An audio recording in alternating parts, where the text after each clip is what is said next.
আসসালামু আলাইকুম রহমতুল্লাহ। আমি ডাক্তার শাহিদা সুলতানা মিনা বলছি ঢাকা মিরপুর থেকে। সফল হতে কে না চায়? প্রত্যেক ব্যক্তি চায় সফল হতে, তার বাইরে আমি কিন্তু একেবারেই নয়। আমিও চাই নিজেকে সফলভাবে গড়ে তুলতে।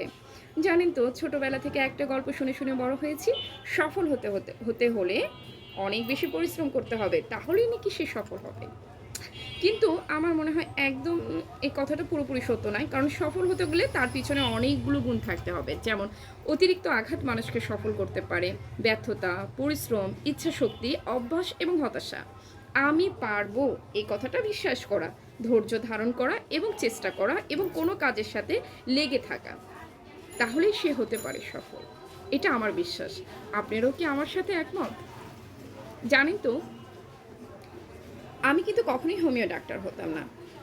চোখের পানি, মানসিক আঘাত, তিরস্কার, হতাশা, যন্ত্রণা, অপমান করেছে আমাকে হোমিও ডাক্তার।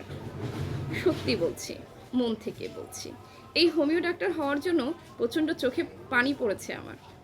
অনেক তিরস্কার শুনতে হয়েছে আমাকে, অনেক লাঞ্ছনা সহ্য করতে হয়েছে আমাকে, অনেক কষ্ট হতে হয়েছে আমাকে, শুধুমাত্র কেন আমি হোমিওপ্যাথি পড়তেছি বা কেন আমি হোমিওপ্যাথির দিকে এগিয়েছি, এটাই ছিল আমার অপরাধ।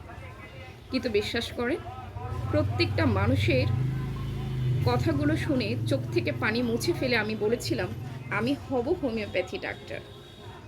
আর ওই যে ইচ্ছা শক্তি, ওই জিদ আজকে আমাকে করেছে হোমিওপ্যাথি ডাক্তার। আমার বিশ্বাস আমি এখান থেকেই সফল হব। আপনারা সবাই আমাকে দোয়া করবেন, আশীর্বাদ করবেন। আপনারা আমার পাশে থাকবেন তো? আমার বিশ্বাস আমি আপনাদের আশীর্বাদ পাবো। এই পর্যন্ত আজকে। ভালো থাকবেন ইনশাল্লাহ। আল্লাহ হাফেজ।